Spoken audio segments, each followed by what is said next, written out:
Ladies and gentlemen, there's been a lot of great NFL quarterbacks that have graced the field on and off. But this guy, not say he's been forgotten, but just like Jim Plunkett and Joe Cap and a lot of the late 60s, early 70s players, he's referred to as kind of the lost quarterback. Now, in Canada, when you say the last name Gabriel, people think of Tony Gabriel. But this guy, he ended up being the first Filipino-American quarterback in history, and Daddy's a trailblazer. Of course, the very handsome and the very talented Roman Gabriel, who had probably some of the best hair of his era. Now, born Roman Ildazano Gabriel Jr., was the second overall pick in the 62 NFL draft, and played for the Rams for 11 seasons, then 5 years for the Eagles. Again, he was born to Edna Mae Wyatt and Roman Ildonzo Gabriel Sr., a Filipino immigrant in Wilmington, North Carolina. Gabriel grew up poor and suffered from asthma, but he played high school football at the prestigious New Hanover High School and graduated in '58. He went to star at quarterback at North Carolina State in Raleigh. Now, during his college career, he was a two-time All-American and two-time ACC Player of the Year in 1661. He finished college career holding virtually every Wolfpack passing record. An academic All-American, Gabriel saw his jersey retired after his senior season and then presented to him by North Carolina Governor Terry Sanford on January 1962 at the halftime of an NC State Maryland basketball game in Reynolds Coliseum. As captain of the squad, he set 22 school and 9 conference football records and threw for 2,961 yards and 19 touchdowns. Big drink of water, 6'5", 225, what he called a vertical thrower. Was also taken as the number 1 pick in the AFL draft in '62 when the AFL would try to poach the NFL players. Now, known for his arm strength and his very, very capable offensive mind, he also played baseball and was voted the best amateur athlete in the Carolinas. In a 3-year career, he passed for 20 touchdowns and ran for 15. The ACC 50th anniversary football team was announced in 2003, and Gabriel was among the top 50 players in the history of the ACC to be listed. And again, he made it to College Football Hall of Fame some 34 years ago in 1989. Now, again, he was drafted by the Raiders. Can you imagine the Raiders with Roman Gabriel running the offense? He decided to sign with the Rams and went on to a distinguished pro career. Now, he wore the number 18 with the Rams and number 5 with the Eagles. In the professional ranks, he went on to play 16 seasons between, again, the Rams for a decade, and he moved on to the Eagles in 73 to 77. He won the NFL Most Valuable Player Award in 69 and got Pro Bowl spots 67, 69 inclusive, and 73. When he retired, he ranked as the Rams' all-time passing leader with 22,000 yards and 154 touchdowns based on 1,705 completions and 3,313 attempts. He also threw for 7,220 yards and 45 touchdowns with the Eagles. In '73, he led the NFL with 3,219 yards and 23 TDs, for which he was awarded the NFL Comeback Player of the Year. As of the end of the 2016 NFL season, he did hold the Rams' career record for passes by touchdown, attempted passes, and wins by a starting quarterback with 74. Now, from 62 to 65, he had a difficult time securing a starting QB role. Ram coaches gave Zeke Brotowski or Bill Munson the nod over Gabriel. However, due to other core QBs slumping or being injured, he did get to start 23 games from 62 to 65, going 11-11-1. Although his record as a starter was average, the other Rams quarterbacks who started the other 33 games were 4-27-2 because he was a money player. His significant wins included a big victory to beat the eventual Super Bowl champions Packers in '65 and the 11-3 Browns as well. Now, when Georgie Allen took over from Harlan Suave to coach the Rams in '66, one of his first moves was to make Gabriel the primary starter. Gabriel started all 14 games, and the Rams went 8-6, their first winning season since '58. In '67, the Rams almost went undefeated, 11-1-2, and made the playoffs as Coastal Division champions. He was named the AP Offensive Player of the Week the last 2 semanas of the season, and worked Week 13, needing to win to keep their playoffs hopes alive. Gabriel went 20 for 36 with 3 TDs, including the game winner last minute and a come-from-behind win over defending champion Green Bay. The next week, in a game against the Colts that would decide division title, he completed 18 of 22 passes with 3 TDs as the Rams won 34-10.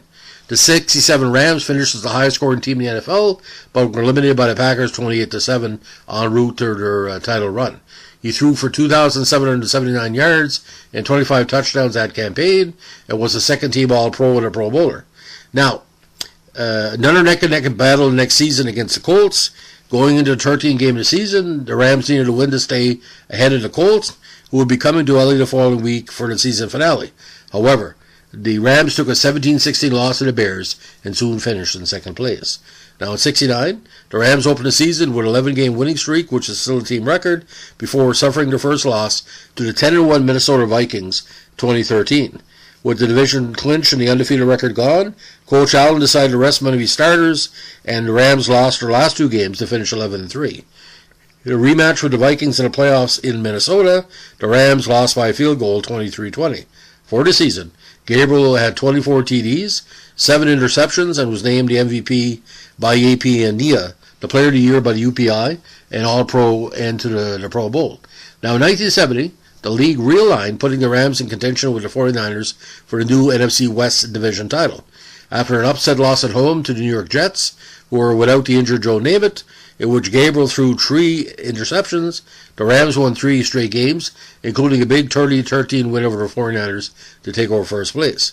Now going into the 13th week of the season, the Rams participated in the first Monday Night Football game in the city of LA. However, despite over 300 yards passing for Gabriel, the Rams lost 28-23 to the Lions, putting the Rams back in second place with a half game behind Detroit in a wild card playoff spot. The Rams did win their finale at New York Giants 31-13, eliminate the Giants from playoff contention, but failed to make the playoffs as the Lions won to secure the wild card spot, and the 49ers won to clinch the Western Division title. From 67 to 1970, get this, ladies and gentlemen, he led the Rams to a 41-14-4 overall record and was named to 3 Pro Bowls during that 4-year span.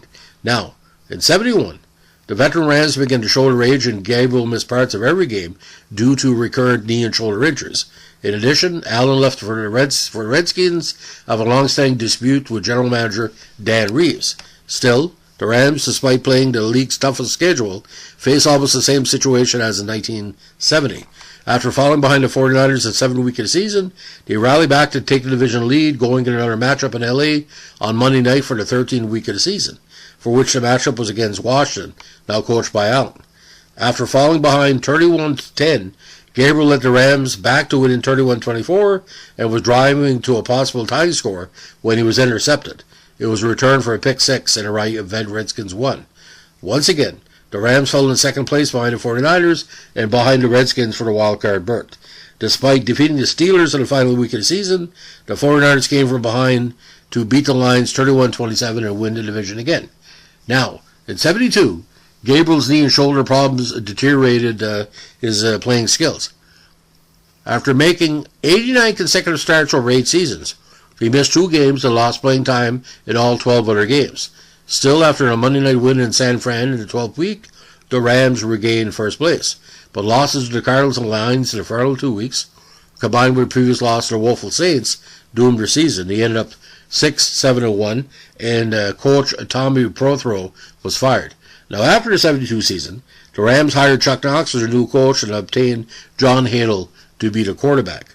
After he threatened to accept a $100,000 contract with the Las Vegas Casinos of the Southwestern Football League in April 73, he was traded from the Rams to the Philadelphia Eagles for Harold Jackson, Tony Baker, a 74 first-round selection ended up being John Cappelletti, and first and third-round picks in 75, which ended up being Dennis Hare and Dan Nugent. Trade occurred June 8, 73. Now, Gabriel improved a 2-11-1 Eagles team to a 5-8-1 record. He was voted to the Pro Bowl for the 4th time and was named the Comeback Player of the Year by PFW for the campaign. For the 73 season, Gabriel led the Eagles with 270 completions, 460 attempts, and 19 yards, and 23 touchdowns were all over league highs, as the Eagles' offense was the most prolific passing game in the NFL. Gabriel played through pain through 1977, but his final 2 years were in a backup role. In the last season, he backed up future Super Bowl starter Ron Jaworski, who also played for the Rams from 73 to 76. Now, in his career, winning a record of 86, 64, and 7, 29,000 yards, 201 touchdowns. He's the only quarterback from the era to still rank high in the lowest interception percentage category in the NFL playing statistics. The PFRA named Gabriel to the PFA Hall of Very Good Class of 2013. After his playing career, he had a brief 2-year career as a member of NFL on CBS broadcasting team from 78 to 79. Now, ladies and gentlemen, the big question is, does Roman Gabriel deserve in the Football Hall of Fame? Well, put it this way. He was 3 wins away from the Hall of Fame, and those games, either other teams kicked him out of the playoffs or he lost them. Roman Gabriel was an inch away from being a sure Hall of Fame member. He might get in with the Veterans Committee, but did he change football in L.A.? Well, all depends how you look at it. Was he a darling of the media in L.A.? Was he a darling of the Rams faithful? When we were kids, we knew Starbuck, right? We knew Greasy. We knew Stabler. We knew Terry Bradshaw. And Roman Gabriel, in my circle, was the 5th most popular quarterback. We didn't see him play very often because usually the 5 o'clock games were not shown in Canada. But damn right, we saw him in a highlight reel. And a very, very efficient quarterback. Like I said, big drink of water. I think in the modern game, he would fit because he was a cerebral guy and, a big guy, fast in his feet. And he could play the college game, a little bit of the CFL game and the NFL game, and the way he would pass and design a play that, or complete a play that the coaching staff gave him. Now, after his playing career, he also became a coach. He was the last football coach at Cal Poly Pomona, where from 80 to 82 his teams compiled a 8-24 record. On November 26, 82, he resigned to become offensive coordinator with the Boston Breakers of the USFL, and unfortunately Cal Poly Pomona terminated his football program. He eventually became the head coach of the Raleigh-Durham Skyhawks of the World League of American Football, and he was the only coach who did not win a game in the inaugural 91 season, and the Skyhawks disbanded shortly thereafter. Now, like I said, very handsome guy, good presence. He also had a nice acting career. He was a frequent guest on television talk shows of the era, including Merv Griffin, Virginia Graham, Rosie Greer, and the Joey Bishop Show. Now, again, the brief career in movies, playing a prison guard in Otto Premier's 68 spoof Skidoo, and a Native American named Blue Boy in the 69 John Wayne and Rock Hudson film, The Undefeated, which I've covered on this channel. And his co-Ram teammate Merle L. Olsen was also in the movie. Now, he had previously appeared as a headhunter in the November 1486 Topsy-Turvy episode of CBS's Gilligan's Island, and with several of his Rams teammates. He made a cameo appearance as a football player in the 65 Perry Mason episode, The Case of the 12th Wildcat, as well as a 1970 Ironside episode called Blackout. He also appeared twice in Roman and Martin's Laugh-In, a non-fiction role, and he was also on an episode of Wonder Woman called The Deadliest Thing. Now, best year, in my opinion, again, 1967, that 1-2 record. Now, the figure about Gabriel, he never had a winning record in Philadelphia. But I give you an example. There was six straight seasons, right, with LA from 66 to 71. He won 8, 11, 10, 11, 9, and 8 games. And like I said, a very, very consistent player. Now, playoffs in 67, again, 0-1. Playoffs in 69, 0-1, 0-2 record. 33 for 63. Now, with Cal Poly Pomona, 3 seasons, 3-7, 4-7, 1-10, 8-24 overall. Now, again, NFL Most Valuable Player Award as honored by AP, UPI, NIA, and the Burt Bell MVP Trophy, Maxwell Club. Pro Bowl MVP in 1970, Comeback Player of the Year in 1973. Now, just to recap everything else here, ladies and gentlemen, again, Most Valuable Player 69, Comeback Player 73, First Team All-Pro 69, Second Team All-Pro 67, 68, 4-time Pro Bowl 67 and 69, 73, NFL Passing Leader 73, 2 times passing touchdown award winner, 69-73. Burt Bell Award, 69. ACC Player of the Year, 60-61.